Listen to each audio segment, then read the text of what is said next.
የሪዞርቱ ሎቢ በሀብታም እንግዶች ሳቅና የብርጭቆች ድምፅ ተሞልቶ ነበር። ነገር ግን በአንድ ሽማግሌ የጃፓን ሰው የቀረበው የተቆራረጠ የእንግሊዝኛ ጥያቄ በድንገት በፌዝ ተገታ። ሽማግሌው የያዙትን የቦታ ማስያዣ ወረቀት ሪዘርቬሽን ስሊፕ እየጨበጡ በተንቀጠቀጠ እጃቸው እርዳታ ለመጠየቅ ሞከሩ። የሆቴሉ ስራ አስኪያጅ ግን አዛውንቱን ከእግር እስከ ራሳቸው በንቀት እያየ በታጀበ ድምፅ እንዲህ አላቸው። ጌታዬ ተሳስተዋል። ይህ ቦታ ለእርስዎ በጣም ውድ ነው። የሚመጥኖት ሞቴል በተራራው ግርጌ ያገኛሉ። በአዳራሹ የነበሩት እንግዶች በሽማግሌው ላይ ሲሳለቁ የአዛውንቱ አይኖች በእንባ ተሞሉ። ማንም ባላስተዋለውና ዓለም በረሳው ጥልቅ የሐዘን ስሜት ክብራቸው መሬት ላይ ተጥሎ ወደ ኋላ ፈገፈጉ። ያረጀው ጃኬታቸውና የዛለው ገጽታቸው በዚያ የቅንጦት አዳራሽ ውስጥ እንደ ባዕድ አስቆጥሯቸዋል። ነገር ግን ልክ ከሆቴሉ ሊወጡ ሲሉ አንዲት አስተናጋጅ ከሰዎቹ መካከል ብቅ አለች። ወደ አዛውንቱ ጠጋ በማለት በንጹህ የጃፓንኛ ቋንቋ ጥልቅ አክብሮት የተሞላበት ሰላምታ ሰጠቻቸው። ያ ሰላምታ መላውን ክፍል እንደ መብረቅ ረጅ አደረገው። በዚያ የነበሩት ሰዎች በተለይም ያ ትዕቢተኛ ስራ አስኪያጅ ገና አንድ ትልቅ ሚስጥር አላወቁም ነበር። አሁን ያዋረዱትና ያሳደዱት ምስኪን የሚመስል ሰው እነርሱ የሚረግጡትን እያንዳንዱን የእብነ በረድ ወለል የሚተነፍሱበትን ሆቴልና በዓለም ዙሪያ ያሉ 63 ግዙፍ ሪዞርቶችን በሚስጥር የያዙ ባለቤት መሆናቸውን ገና አልተረዱም። ታሪኩን እስከ መጨረሻው ተመልከቱ። ምክንያቱም የዚህ ቢሊኒየር በቀልና የአንዲት አስተናጋጅ ደግነት የሁሉንም ሰው ሕይወት ለዘላለም ሊቀይረው ነው። ወደ ታሪኩ ከመግባታችን በፊት ግን አንድ ትንሽ ጥያቄ አለኝ። ይህም ቪዲዮ አሁን ከየትኛው የዓለም ክፍል ከየትኛው ሀገር ወይም ከተማ ሆናችሁ እየተመለከታችሁ እንደሆነ በኮሜንት ላይ ጻፉልን።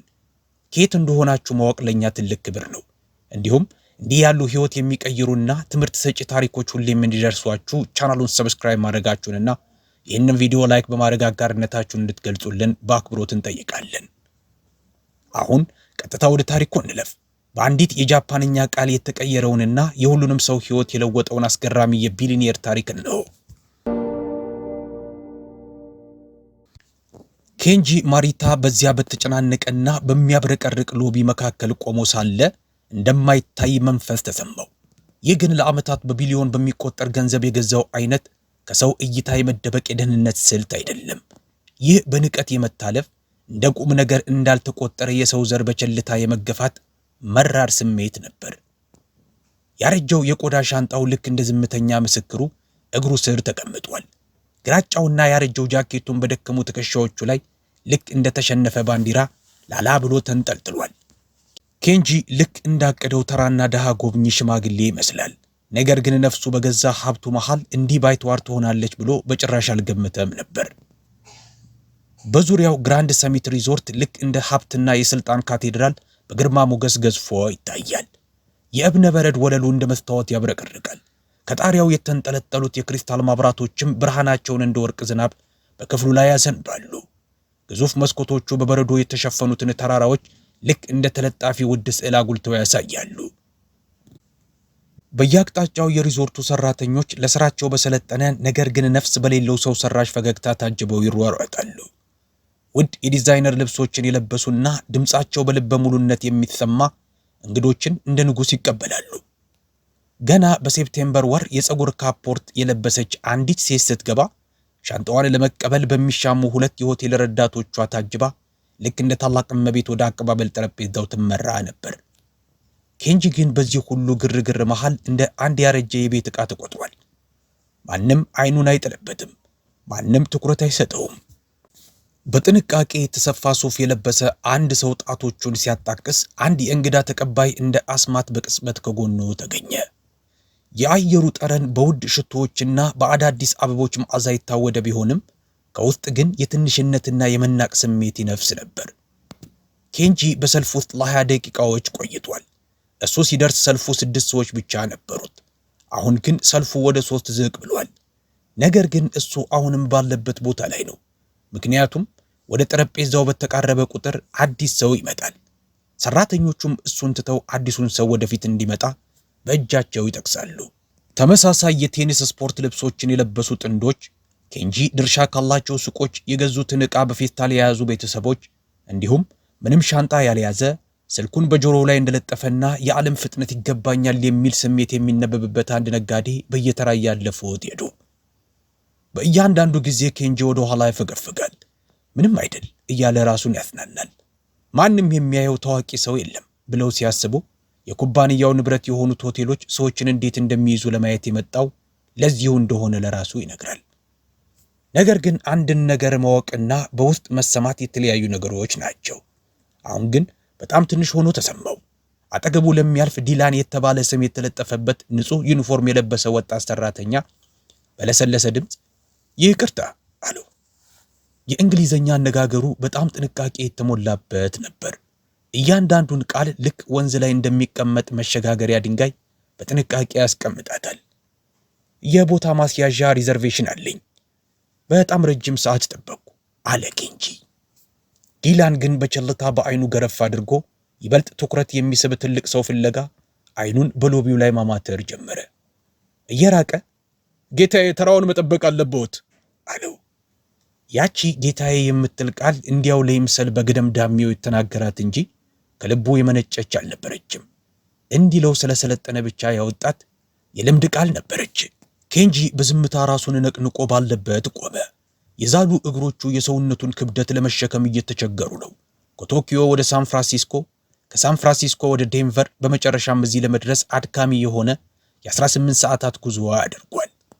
በእያንዳንዱ የበረራ ማይል ቁጥር ከ3 ሳምንታት በፊት ልክ እንደ ናዳ ድንገት ከተደረመሰው ሕይወቱ ይበልጥ እየራቀ እንደመጣ ተሰማው።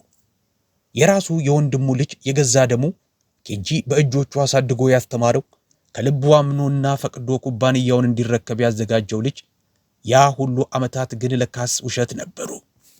ያ ልጅ ኬንጂ መኖሩን እንኳ በማያውቀው የክህደት የጨዋታ ሰሌዳ ላይ ጠጠር ሲያሸጋግር ከጀርባው በሚስጥር ስምምነቶችን ሲያደርግና ኬንጂን ከገነባው ግዛት ገፍቶ ለማውጣት ራሱን ሲያመቻች ከርሟል። ክህደቱ እጅግ ንጹሕ ነበር። ልክ እንደ ቀዶ ጥገና ሐኪም መላጭ ጥንቁቅ፣ ሙሉ በሙሉ ሕጋዊና ደም የማያፈስ ነገር ግን ነፍስን የሚሰነጥቅ አሰቃቂ ድርጊት ነበር። ኬንጂ በጥንቃቄ የገነባው ዓለም በአንድ ጀንበር ፈረሰ። ስለዚህ ኬንጂ ላለፉት 30 ዓመታት ያላደረገውን ለማድረግም አስቦት የማያውቀውን ነገር አደረገ። ሁሉንም ነገር ጥሎ ወጣ። አሁን ምንም አይነት የደህንነት ጥበቃ የለም። ቀድመው የሚሯሯጡ ረዳቶችም ጠፍተዋል። እሱን አይተው የዶላር ምልክት፣ ስልጣን ወይም ዕድል የሚታያቸው ሰዎች ድራሻቸው ጠፍቷል። ኬንጂ አሁን ዝም ብሎ አንድ ያረጀ ሻንጣ የያዘና ማንም በማያውቀው ተራ ስም የቦታ ማስያዣ ወረቀት የጨበጠ አዛውንት ብቻ ሆኗል። ወረፋው ቀስ እያለ ወደፊት ተንቀሳቀሰ። ኬንጂም በዝግታ አብሮ ተራመደ። አሁን ከፊቱ የቀሩት 2 ሰዎች ብቻ ናቸው። ከአቀባበል ጠረጴዛው በስተጀርባ እንከን የለሽ ሜካፕ ያደረገችና ከሱ ይበልጥ ደግሞ ሰው ሰራሽ የሆነ እንከን የለሽ ፈገግታ ያላት አንዲት ሴት በኮምፒውተር ላይ ትተይባለች። ቀና ብላ አየችው። ለሰከንድ ስብርባሪ የኃይል አይን ለአይን ተጋጩ። ነገር ግን ያ እይታዋ ውስጥ ምንም አይነት አክብሮት አልነበረም። እንዲያውም ለጊዜ የሚመጥን ሰው አይደለም በሚል ንቀት ወዲያውኑ አይኗን አዞረች። ለሷ ኬንጂ የሆቴሉ ባለቤት ሳይሆን በስህተት እዚያ የተገኘ ተራ ድሃ መስሎ ታይቷታል። በዚያው ቅጽበት ከጀርባው የሳቅ ድምፅ ሰማ። የጎልፍ ልብስ የለበሱና ከባር የያዙትን መጠጥ የሚጎነጩ 3 እንግዶች በሎቢው መግቢያ አጠገብ ተሰብስበው በስልካቸው ላይ የሆነ ነገር እያዩ ይሳለቃሉ። ከመካከላቸው አንዱ ወደ ኬንጂ በንቀት እያየ ለመስማት በሚያዳግት ዝቅተኛ ድምፅ የሆነ ነገር ተናገረ። ሌሎቹም ይህንን ሰምተው ይበልጥ ድምፃቸውን ከፍ አድርገው ሳቁ። ኬንጂ ዘወር አላለም። ትልቁ ስህተት ለፌዝ ምላሽ መስጠት ወይም ፌዝን ማስተዋል እንደሆነ ከተማረ ቆይቷል። ይህ ይበልጥ ያበረታታቸዋል። ቀጣይ ስትል በጠረጴዛው ላይ ያለችው ሴት ጠራች። ከኬንጂ ፊት የነበረው ሰው ወደፊት ተንቀሳቀሰ። አንድ ተጨማሪ፣ አንድ ብቻ ይቀራል። ከዚያም መመዝገብ፣ ወደ ላይ መውጣትና ማንም ሊያየው የማይችልበት ክፍል ውስጥ ራሱን መቆለፍ ይችላል። ኬንጂ አሁን እጅግ በጣም ደክሞታል። ያ ድካም በቆዳው ላይ ብቻ ሳይሆን እስከ አጥንቱ ድረስ የሚዘልቅ እያንዳንዱን ትንሽ እንቅስቃሴ እንዲያውም አንዲት ቃል መናገር እንኳ እንደ ረጅም ተራራ መውጣት ከባድ የሚያደርግ ነበር። ቀጣይ የሚል ድምፅ ተሰማ። ኬንጂ በዝግታ ወደፊት ተራመደ። በጠረጴዛው ላይ ያለችው ሴት ቀና ብላ አየችው። ሌሎቹ ስታሳይ የነበረው ያ እንከን የለሽ ፈገግታዋ የሆነ ሰው የማደብዘዣ ቁልፉን እንዳዞረው መብራት ድንገት በነነ። ፊቷ ላይ ደረቅነት ሰፈነ። ስትል ጠየቀችው። ድምጿ ምንም አይነት የእንግዳ ተቀባይነት ስሜት የሌለው እንደ ሐምሌ ውርጭ የቀዘቀዘ ነበር። ማሪታ አለ ኬንጂ ያረጀ ሻንጣውን በጥንቃቄ መሬት ላይ እያስቀመጠ። ኬንጂ ማሪታ። ሴትዮዋ በጥርጣሬ ያየችው ቦታ ሲዘዋል ያስመውን ይቁጠሩልኝ አለችው። ኬንጂ ፊደላቱን አንድ በአንድ ቆጠረላት። እስክሪኑ ላይ እያፈጠጠች በኩርፊያ ተየበች። ኩርፊያዋ በሄደች ቁጥር እየጨመረ መጣ። በመጨረሻም ኮምፒውተሩን ትታ ወደ ኬንጂ ዞረች። ምንም ነገር አይታየኝም አለች ድምጿን ከፍ አድርጋ። እዚህ ሆቴል ቦታ ማስያዝዎን እርግጠኛ ነዎት? ልክ 3 ሳምንት በፊት ቦታ ሲይዣለሁ አለ ኬንጂ ድምፁ ባይሰማም በውስጡ ግን ንዴትና ሐዘን እየታገለው። የማረጋገጫ መልእክቱን ኢሜሉን የት እንዳደረገው ለማስታወስ እየሞከረ በሚንቀጠቀጡ እጆቹ ወደ ጃኬቱ ኪስ እጁን ሰደደ። ስልኩ፣ የገንዘብ ቦርሳው፣ ቁልፎቹ፣ ሁሉም ነገር በጭንቅላቱ ውስጥ ተቀላቅሎበታል።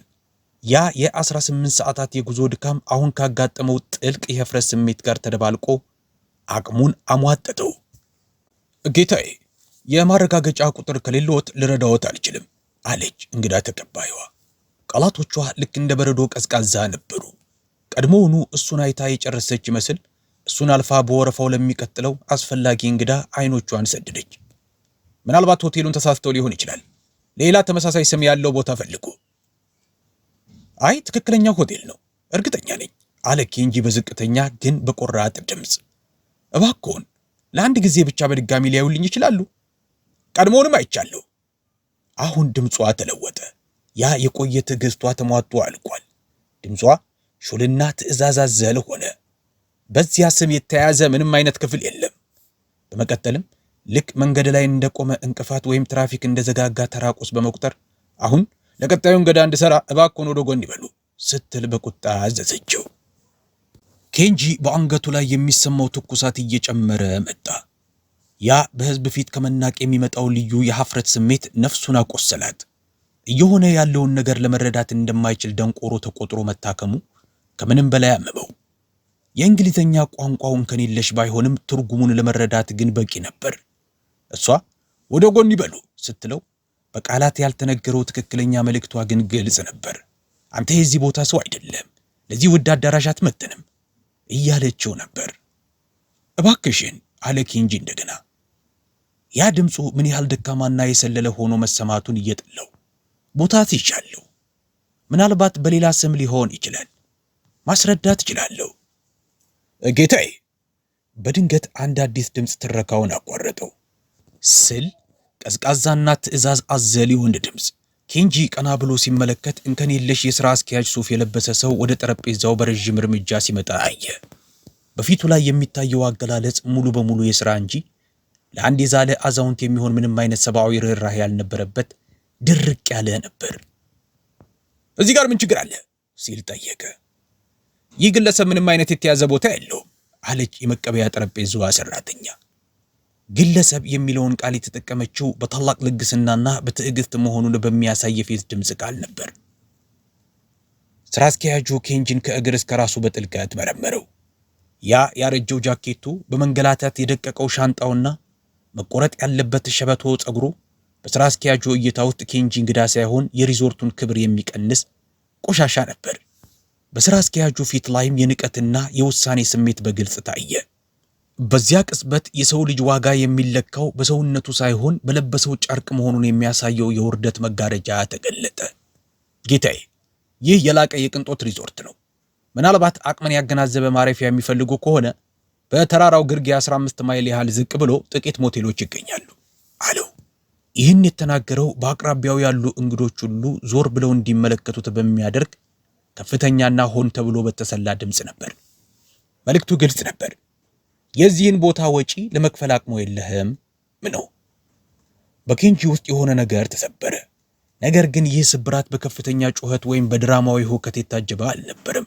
ይልቁንም በጸጥታ በከረመ የበረዶ ሐይቅ ላይ በረዶ በድንገት ሲሰነጠቅ እንደሚሰማው አይነት ቀስ ያለና ጥልቅ ድምፅ ነበረው። ይህ ሰው በዓለም ዙሪያ ግዙፍ የንግድ ግዛት የገነባ ኃያል ሰው ነው። በ6 አገሮች ውስጥ ከ40 ሺህ በላይ ሰዎችን ቀጥሮ የሚያሰራ የብዙዎችን ሕይወት የሚመራ መሪ ነው። ባለፈው ዓመት ብቻ ለምጽዋትና ለበጎ አድራጎት የሰጠው ገንዘብ ይህ መላው ሪዞርት በአንድ ዓመት ውስጥ ከሚያገኘው ጠቅላላ ትርፍ ይበልጣል። አሁን ግን ያ ሁሉ ስልጣን፣ ያ ሁሉ ዝናና ያ ሁሉ የገንዘብ ክምችት ምንም ዋጋ አልነበራቸውም።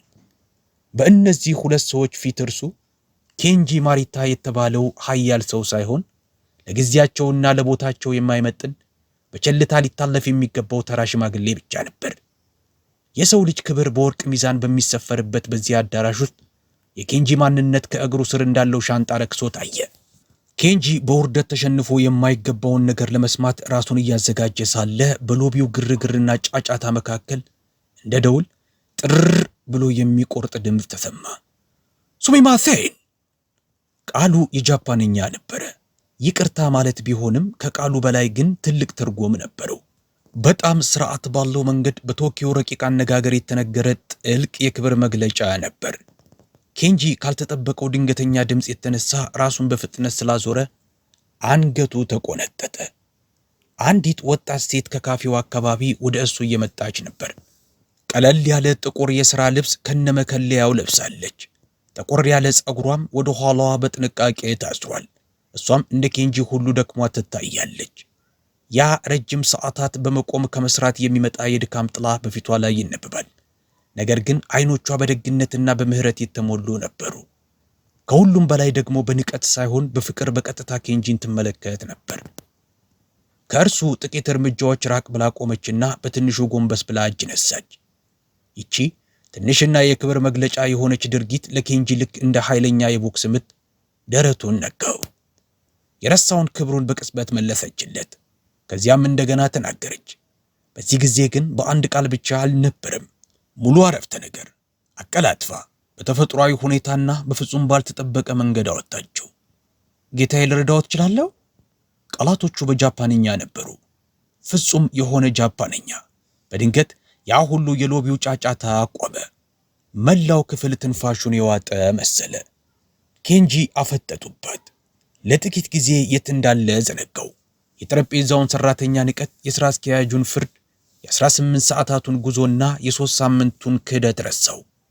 ይቺ ወጣት ደካማ አይኖች ያሏትና በመከለያዋ ላይ አበባ ያለበት አስተናጋጅ በገዛ ቋንቋው በሀገሩ የክብር አገላለጽ ስላናገረችው ሁሉም ነገር ጠፋ።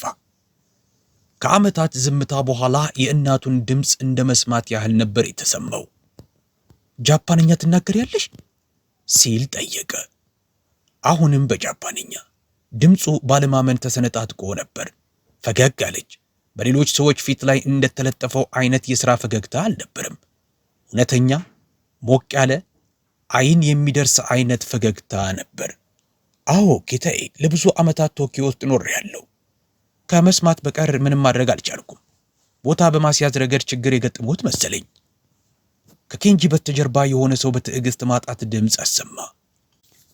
የጠረጴዛዋ ሰራተኛ በጥርጣሬ አይን ትመለከት ነበር። ስራ አስኪያጁ እጆቹን አጣጥፎ ነበር።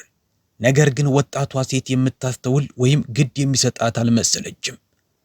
ትኩረቷ ሙሉ በሙሉ ኬንጂ ላይ ነበረ። ላለፈው 1 ሰዓት ተከልክሎት የነበረውን አይነት ትኩረት ሰጠችው። ቦታ ስይዣለሁ አለ ኬንጂ፣ አሁንም በጃፓንኛ። በተፈጥሮ የሚመጡለትን ቃላት በመጠቀም ትልቅ እፎይታ ሆኖለት ነበረ። ነገር ግን የተጠቀምኩበትን ስም ማስታወስ አልቻልኩም። ረዳቴ ናት ቦታውን ያስያዘችው። እኔ ግን በድንገት ስለወጣው ለግል ደህንነት ስትል የተለየ ስም ተጠቅማ ሊሆን እንደሚችል አስባለሁ። የሆነ ቦታ ኢሜሉ አለኝ፣ ነገር ግን በስልኬ ውስጥ ላገኘው አልቻልኩም። ወጣቷ ሴት ሙሉ ትኩረቷን ሰጥታ እየሰማችው ራሷን ነቀነቀች። ከዚያም ወደ መቀበያ ጠረጴዛዋ ሰራተኛ ዞር ብላ ትንሽ የሌላ አገር ቅላጼ ባለው እንግሊዘኛ እንዲህ አለች። ይቅርታ ራሄል፣ ይህ ጨዋ ሰው አቶ ማሪታ ይባላሉ።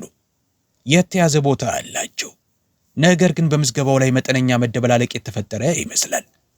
ፈልጌ እንዳገኝላቸው በኮምፒውተሩ እንድጠቀም ትፈቅጅልኛለሽ?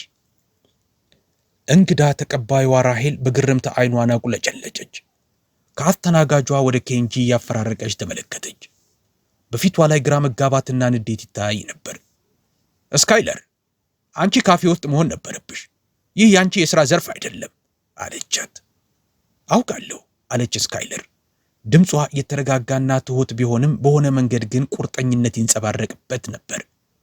ነገር ግን ጃፓንኛ እናገራለሁ። እናም ይህንን ችግር በፍጥነት ለመፍታት መርዳት የሚችል ይመስለኛል። ጥቂት ደቂቃ ብቻ ነው የሚወስደው። ስራ አስኪያጁ ወደፊት ቀረበ። ሙያዊ ግርማ ሞገሱ እየላላ መጥቶ በፊቱ ላይ ቅሬታ ይነበብ ነበር። ወይዘሪት ሪድ፣ ላሳየሽው ተነሳሽነት አመሰግናለሁ። ነገር ግን እኛ የራሳችን የአሰራር ስርዓት አለን አላት። ስርዓቱ እንግዶችን መርዳት ነው ስትል ስካይለር በለሰለሰ ድምፅ ጣልቃ ገባች። ያንኑ ሞቅ ያለና እውነተኛ ፈገግታ ፈገግ አለችለት።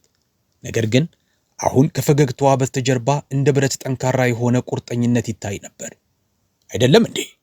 እኛ እዚህ ያለነው ለዚህ እኮ ነው። ለአፍታ ስራ አስኪያጁ ሊከራከራት የፈለገ ይመስል ነበር። ከዚያም በሎቢው ውስጥ እየተሰበሰበ ያለውን ተመልካች አይኑን ወርወር አድርጎ ተመለከተና የተጨነቀች ፈገግታ አሳየ። እሺ በፍጥነት ጨርሼ። ስካይለር ወደ ጠረጴዛው በስተጀርባ አለፈች። ራሄል ባልተፈለገ ስሜት ወደ ጎን ለቀቀችላት። ስካይለርም ወደ ኬንጂ ዞረች። ስለ ምዝገባው የምታስታውሰው ነገር አለ? ቀን፣ የክሬዲት ካርድ ቁጥር ወይም የኢሜል አድራሻ? የኬንጂ አእምሮ አሁን ይበልጥ ብሩህ ሆነለት። በድካምና በውርደት ተጋርዶ የነበረው ሐሳቡ ጠራለት። በሚንቀጠቀጡ እጆች ስልኩን አውጥቶ ኢሜሎችን መፈለግ ጀመረ። የረዳቴ ስም ዩኪ ታናካ ነው። እሷ ናት ያስያዘችው። ምናልባት በእሷ ስም ሊሆን ይችላል ወይም ብሎ በድንገት በማስታወስ ቆም አለ። ወይም ምናልባት ዲሴቶ በሚለው አልፎ አልፎ ለግል ደህንነት የምጠቀምበት የብዕር ስሜ ሊሆን ይችላል። የስካይለር ጣቶች በኮምፒውተሩ ቁልፎች ላይ ይሮጡ ጀመር። ትተይባለች፣ ቆም ትላለች፣ ደግማ ትተይባለች። መላው ሎቢ ከመጥፋቱ የተነሳ ኬንጂ የስካይለር ጥፍሮች በቁልፎቹ ላይ የሚያሰሙትን ክሊክ ክሊክ የሚል ድምፅ መስማት ይችል ነበር። 10 ሰከንድ፣ 20 ሰከንድ ትንፋሹን ውጦ ጠበቀ። ከዚያም ፊቱ በደስታ በራ። አገኘሁት አለች አስተናጋጇ። ድምጿ እንደ ንጹህ ምንጭ ውሃ ጸጥታውን ሰነጠቀው። ኢምፔሪያል ስዊት ከዛሬ ጀምሮ ለ14 ምሽቶች። ቀና ብላ ስራ አስኪያጁን ተመለከተች። ድምጿ አሁንም የለሰለሰና ለስርዓቱ ጥንቁቅ ቢሆንም በውስጡ ግን የማይታበል እውነትን ይዞ ነበር። ይህ የላይኛው ፎቅ ልዩ የንጉሳዊ ክፍል ነው። ብዙውን ጊዜ ለታላላቅ ሰዎች ወይም ቪአይፒዎች ብቻ የሚጠበቀው። የስራ አስኪያጁ ፊት መጀመሪያ እንደ ወረቀት ነጣ።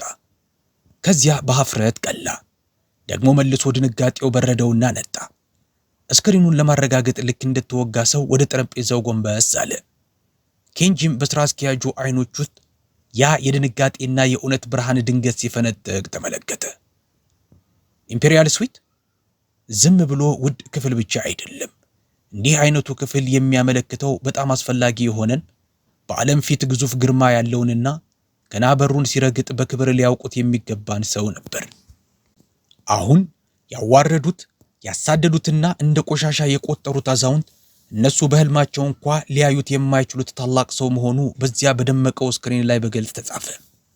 ስራ አስኪያጁ ትንፋሹ ሲቆራረጥ፣ ኬንጂ ግን አሁንም በዝምታው ውስጥ ሆኖ የዚህን የስልጣንና የንቀት ግንብ ሲናድ ይመለከት ነበር።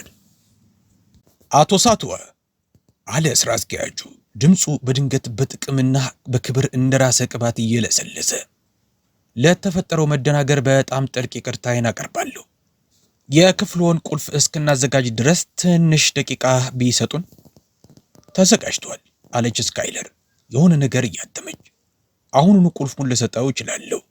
ወደ ኬንጂ ዞር ብላ እንደገና ለገጠሞት ችግር በጣም ይቅርታ ጠይቃለሁ ጌታዬ። በሻንጣው እንድረዳዎት ይፈልጋሉ አለች።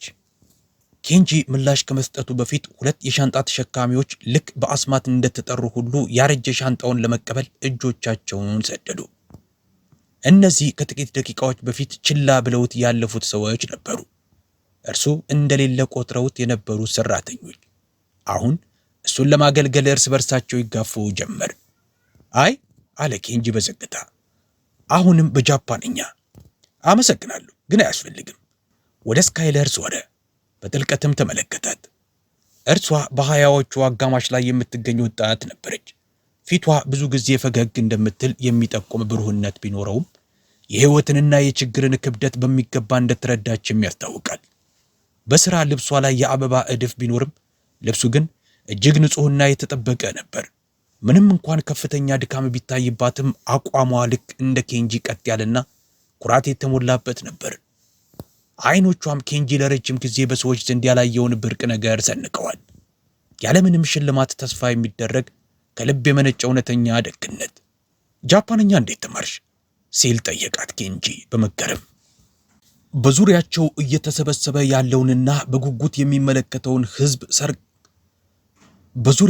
እየተሰበሰበ ያለውንና በጉጉት የሚመለከተውን ሕዝብ ሰረቅ አድርጋ አየችና ወደ ኬንጂ ዞረች። ጌታዬ፣ ታሪኩ ረጅም ነው። እርስዎን እዚህ አቁሜ ማድከም አልፈልግም አለች በትህትና። እባክሽን አለ ኬንጂ። በድምፁ ውስጥ የነበረው የሆነ ልባዊ ፍላጎት ሳያሳምናት አልቀረም። ራሷን በመነቅነቅ መናገር ጀመረች። አባቴ ወታደር ነበረ። ከ8 ዓመቴ ጀምሮ እስከ 14 ዓመቴ ድረስ ቶኪዮ ውስጥ እንኖር ነበር። እዚያው ባለው የአካባቢው ትምህርት ቤት ተምሬያለሁ። ጓደኞች አፍርቻለሁ። ቋንቋውንም አቀላጥፌ ተምሬያለሁ። ያ ጊዜ ብላ ጥቂት ዝም አለች። ያን ጊዜ ፈገግታዋ ወደ ሐዘን ተለወጠ። በሕይወቴ ውስጥ በጣም ደስተኛ የነበርኩበት ጊዜ ነበር። ወደ አሜሪካ ስንመለስ አንድ ቀን ወደዚያ ለመመለስ ለራሴ ቃል ገባው። ተርጓሚ መሆን እፈልጋለሁ። ምናልባት ኤምባሲ ውስጥ ወይም ከጃፓን ጋር የንግድ ግንኙነት ባለው ኩባንያ ውስጥ መስራት። ነገር ግን የዩኒቨርሲቲ ትምህርት እጅግ ውድ ነው ብላ ትከሻዋን ሰበሰበች። አሁን እዚህ እየሰራሁ የምችለውን ያህል ገንዘብ እቆጥባለሁ። ካፌ ውስጥ ነው የምትሰሪው? ሲል ኬንጂ ጠየቃት። አዎ፣ እንዲሁም አብዛኛውን ቀን በምግብ ቤቱ ወይም ሬስቶራንት ውስጥ ድርብ ፈረቃ እሰራለሁ። ይህን የተናገረችው ያለምንም ራስን ማሳዘን በቆራጥነት ነበር። ጥሩ ስራ ነው። አንዳንዴም ከጃፓን የሚመጡ እንግዶች ሲኖሩ ጃፓንኛን እንድለማመድ ይረዳኛል። ኬንጂ በደረቱ ውስጥ የሆነ ነገር ሲለወጥ ተሰማው። ወጣት ሴት ራሷን እስክታደክም ድረስ እየሰራች አቅሟ ሊፈቅድላት የማይችለውን የወደፊት ሕይወት እያለመች፣ ነገር ግን እሱን ለመርዳት ስትል ሁሉንም ነገር አቁማለች። ይህን ያደረገችው እሱ ማን እንደሆነ አውቃ ወይም ሽልማት ፈልጋ ሳይሆን ሲቸገር ስለሰማችውና ያ ደግሞ ትልቅ ነገር እንደሆነ ስላመነችበት ብቻ ነበር። በመግቢያ አዳራሹ ውስጥ ዙሪያውን ተመለከተ። ያንኳሰሰችውን የእንግዳ ተቀባይዋን፣ ሞቴል እንዲሄድ የጠቆመውን ስራ አስኪያጅ፣ የተሳለቁትን እንግዶችና እንደ ዕቃ ቆጥረውት ያለፉትን ሰራተኞች ሁሉ አስተዋለ። ከዚያም አንድ ውሳኔ ላይ ደረሰ። ሙሉ ስምሽን ልጠይቅሽ እችላለሁ? አላት ስካይለርን። ስካይለር ሬድ አለች በትንሹ ግራ ተጋብታ። ኬንጂ ቀስ ብሎ ራሱን ነቀነቀ። ከዚያም ወደ ስራ አስኪያጁ ዞር አለ። ንግግሩን ወደ እንግሊዘኛ በመለወጥ ድምፁ በእብነ በረድ ወለሉ ላይ አስተጋብቶ እንዲሰማ አደረገ። የሆነ ነገር ልነግርህ እፈልጋለሁ። እውነተኛ ስሜ ደሴቱ አይደለም። ስራ አስኪያጁ አይኖቹን አቁለጨለጨ። ይቅርታ ያድርጉልኝ ጌታዬ። እውነተኛ ስሜ አለ ኬንጂ። ድምፁ አሁን እንደ ሐምሌ ነጎድጓድ በሎቢው ውስጥ አስተጋባ። ኬንጂ ሞሪታ ነው። ለጥቂት ሰከንዶች መላው ዓለም የቆመ መሰለ። ጸጥታውም ይከብድ ነበር። ከዚያም ስራ አስኪያጁ ማንነቱን ተረዳው። በፊቱ ላይ የመገንዘብና የድንጋጤ ስሜት እንደ ፀሐይ መውጣት ፍንትው ብሎ ታየ። በቅጽበት ከጉንጮቹ ላይ ደም ጠፋ። ፊቱ እንደ በረዶ ነጣ። ከጀርባው ራሄል ራሷን ለማረጋጋትና ከመውደቅ ለመዳን የመቀበያ ጠረጴዛውን ጠርዝ አጥብቃ ጨበጠች። አንዱ የሻንጣ ተሸካሚም በድንጋጤ ትንፋሹን ዋጠ። ኬንጂ ሞሪታ፣ የሞሪታ ኢንተርናሽናል መስራች፣ የሰሚት ሪዞርት ፕሮፐርቲስ ዋና ኩባንያ የበላይ፣ የዚህ ግዙፍ ሆቴልና በዓለም ዙሪያ ያሉ ሌሎች 63 ምርጥ ሪዞርቶች ብቸኛ ባለቤት። ጌታዬ፣ ስራ አስኪያጁ ተንተባተበ። ድምፁም በጉሮሮ ውስጥ ታነቀ። እኔ በጣም ይቅርታ። ኬንጂ እጁን በቀስታ ነሳና ሰውየው በዝምታ እንዲዋጥ አደረገው። እዚህ የመጣሁት በጸጥታ ነው። ምክንያቱም ሆቴሎቼ አስፈላጊው ሰው ያልሆነ ሲመስላቸው እንግዶችን እንዴት እንደሚይዙ ማየት ፈልጌ ነበር። ኬንጂ ይህ ንግግሩ በነፍሳቸው ውስጥ እንዲሰርጽ ጊዜ ሰጠ። በስራ አስኪያጁ ፊት ላይ ውርደት፣ ሀፍረትና ፍርሃት ልክ እንደ መርዝ ሲሰራጭ በዝምታ ይመለከት ነበር። አሁን በሚገባ አውቄያለሁ አለ ኬንጂ። ቃላቶቹ ልክ እንደ ፍርድ ቤት ውሳኔ የመጨረሻዎቹ ነበሩ። መላው ሎቢ ጭልጥ ያለ ጸጥታ ሰፈነበት። ሌላው ቀርቶ የውሃ ፏፏቴው እንኳ ድምፁን ያቆመ መሰለ። ኬንጂ ወደ ደነገጠችው ስካይለር ዞረ። ወይዘሪት፣ ሁሉም ሰው ምንም ባላሳየኝ ጊዜ አንቺ ደግነትሽን አሳየሽኝ። የምትረጅበት ምንም አይነት ምክንያት ባልነበረሽ ጊዜ ረዳሽ። ስራሽ ባልነበረበት፣ ከሱ ምንም ጥቅም በማታገኝበት ጊዜ። ይህ በጣም ብርቅ ነው። ድምፁ በትንሹ ተሰነጣጠቀ። ይህ በጣም ውድ ነገር ነው። እኔ ዝም ብዬ ስካይለር መናገር ጀምራ አቆመች። ማንኛውም ሰው ያደርገው ነበር። አይ አለ ኬንጂ በቁርጠኝነት። ማንኛውም ሰው አያደርገውም። ዛሬ ቢያንስ አላደረጉትም። ያደረግሽው አንቺ ብቻ ነሽ። ወደ ሥራ አስኪያጁ ፊቱን አዞረ። ድምፁ ቀዝቃዛና ስለታም ሆነ። እያንዳንዱ ቃል እንደ ቢላዋ ይቆርጥ ነበር። ከሥራ ተባረሃል አሁኑኑ። የእንግዳ ተቀባዩም እንዲሁ። እኔን ችላ ብለው ያለፉኝን፣ ትኩረት ያልሰጡኝን፣ ዋጋ እንደሌለው ሰው የቆጠሩኝን እያንዳንዱን የሰራተኛ ስሞች እፈልጋለሁ። የሁሉንም የቅጥር ሁኔታ እኔው ራሴ በግሌ እመለከታለሁ። ሥራ አስኪያጁ አፉን ከፈተ፣ መልሶ ዘጋው፣ ደግሞ ከፈተው። ምንም ቃል ሊወጣው አልቻለም። የራሔል ፊት በእንባ ታጥቧል። ግን ጌታዬ፣ ሥራ አስኪያጁ በመጨረሻ ድምፅ ወጣ። ሞቴል እንድሞክር ጠቆምከኝ አለ ኬንጂ በለሰለሰ ድምፅ። ምክንያቱም ድሃ ስለመሰልኩ፣ ምክንያቱም እንግሊዘኛዬ ፍጹም ስላልሆነ፣ ምክንያቱም በ30 ሰከንድ ውስጥ ለጊዜ እንደማልመጥን ስለወሰንክ። ስንት ሌሎች እንግዶችን በዚህ መንገድ አስተናግደሃል? ስንት ሰዎች በእነዚህ በሮች አልፈው በሰብአዊነታቸው ሳይሆን በአለባበሳቸው ተፈርደው ይሆን? መልስ አልነበረም። ሥራ አስኪያጁ ጫማዎቹን አፈተተ። ኬንጂ እንደገና ወደ ስካይለር ፊቱን አዞረ። ወይዘሪት ሪድ፣ አዲስ የሥራ መደብ እየፈጠርኩ ነው። የእንግዳ ግንኙነት የባህል ተጠሪ፣ ገስት ሪሌሽን ካልቸራል ላይዘን። ስራሽ ማንኛውም እንግዳ ምንም አይነት አለባበስ፣ ቋንቋ ወይም የኋላ ታሪክ ቢኖረው በክብር መያዙን ማረጋገጥ ይሆናል። ደሞዙ በዓመት $90,000 ነው። ትቀበያለሽ? የስካይለር አፍ ተከፈተ። ምን? እኔ አልችልም። $90,000 ከነ ጥቅማ ጥቅሙ አለ ኬንጂ። እንዲሁም የዩኒቨርሲቲ ትምህርትሽን እሸፍናለሁ። በፈለግሽው የትምህርት ዘርፍ ተርጓሚ መሆን ከፈለግሽ ምርጥ ተርጓሚ ትሆኛለሽ። እኔ ለዚህ ዋስትና እሰጣለሁ። እምባ በስካይለር ጉንጮች ላይ ፈሰሰ። እጆቿን አፏ ላይ ጭና ትከሻዎቿ ይንቀጠቀጡ ጀመር። ለምን ስትል በሹክሹክታ ጠየቀች። ለምን እንዲህ ያደርጋሉ? ኬንጂ ስለ ወንድሙ ልጅ ክህደት አሰበ። ስለ 3 ሳምንታት ህመሙ፣ ጥርጣሬና ደግነት ድክመት ይሆን ብሎ ስለመጨነቁ አሰበ። አሁን ግን ይቺ ወጣት ሴት መልካምነት አሁንም እንዳለ፣ አንዳንድ ሰዎች ትክክለኛ ስለሆነ ብቻ ሌሎችን እንደሚረዱ አረጋገጠችለት። ምክንያቱም በጃፓንኛ ሰላም ስላልሽኝ አላት በዝግታ። አንዲት አረፍተ ነገር፣ ያ ብቻ በቂ ነበር። ሁሉንም ነገር ለወጠው። እጁን ዘርግቶ እጇን ያዛት። በዙሪያቸው ያለው መግቢያ አዳራሽ ወይም ሎቢ እንደቆመ ቀረ። ሁሉም ሰው ይህ ቅጽበት እንደ ፊልም ሲገለጥ በትኩረት ይመለከት ነበር። ማንም አይኑን ማርገብገብ አልቻለም።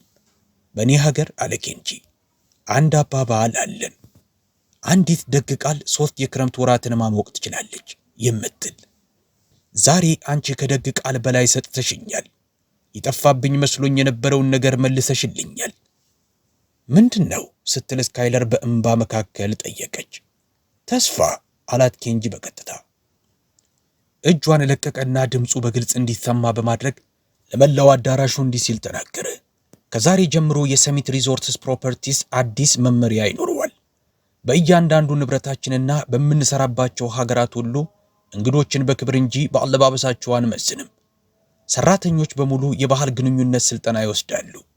ሌላውን የሰው ልጅ በክብር መያዝ የተሳነው ማንኛውም ሰራተኛ ደግሞ አሁኑኑ ከስራው ይወገዳል። ጥቂት ቆማልና ይህ ጥያቄ አይደለም፣ ሕግ ነው አለ። በመጀመሪያ ጸጥታ ሰፈነ። ከዚያም ቀስ እያለ አንድ ሰው ማጨብጨብ ጀመረ። መጀመሪያ አንዱ፣ ከዚያም ሌላው፣ በመጨረሻው መላው አዳራሽ በደመቀ ጭብጨባ አስተጋባ። ስካይለር አሁን በግልጽ ታለቅስ ነበር። የኬንጂም አይኖች በእርጥበት ተሞልተዋል። እንዲህ የሆን ዘንድ አልጠበቀም ነበር። ያን ጭካኔ የተሞላበትን አሰራር መቅጣቱ እንደ መፈወስ ሆኖ ይሰማኛል ብሎ አላሰበም ነበር።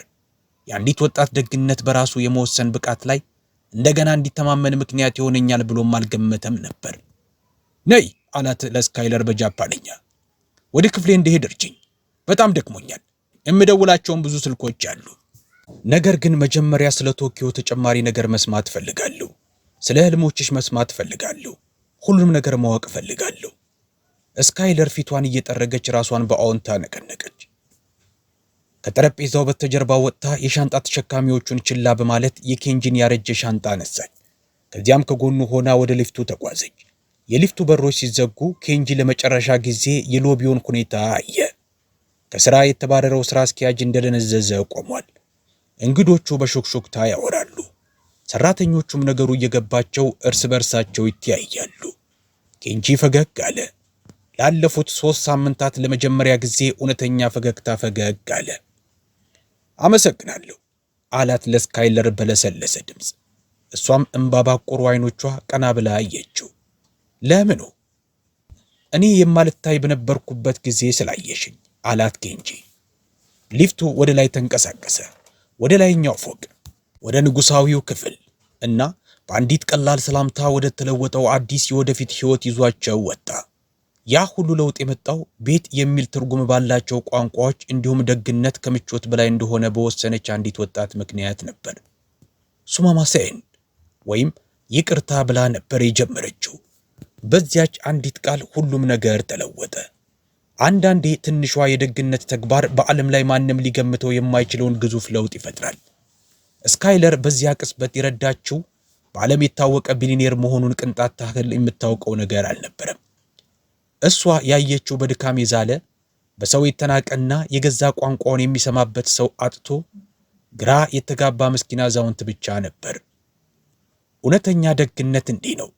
ምክንያት አይፈልግም፣ ቅድመ ሁኔታ አያስቀምጥም። ይህ ሰው ምን ሊሰጠኝ ይችላል ወይም ከዚህ ተግባሬ ለእኔ ምን ይገኝበታል ብሎ አይጠይቅም። ይልቁንም ይህ ሰው ምን ይጎድለዋል፣ እኔስ እንዴት ልረዳው እችላለሁ በሚል የቅንነት መንፈስ የሚመነጭ የልብ ሥራ ነው። ስካይለር የሰጠችው አንዲት ደግ ቃልና ጥቂት ደቂቃዎችን ብቻ ነበር። ነገር ግን ያቺ አጭር ቅጽበት ለአንድ ተስፋ የቆረጠ ሰው ዓለምን የምታክል ትልቅ ትርጉም ነበራት። ለኬንጂ ያቺ ቃል የጠፋበትን የሰው ልጅ መልካምነት ዳግመኛ ያገኘባት ብርሃን ነበረች።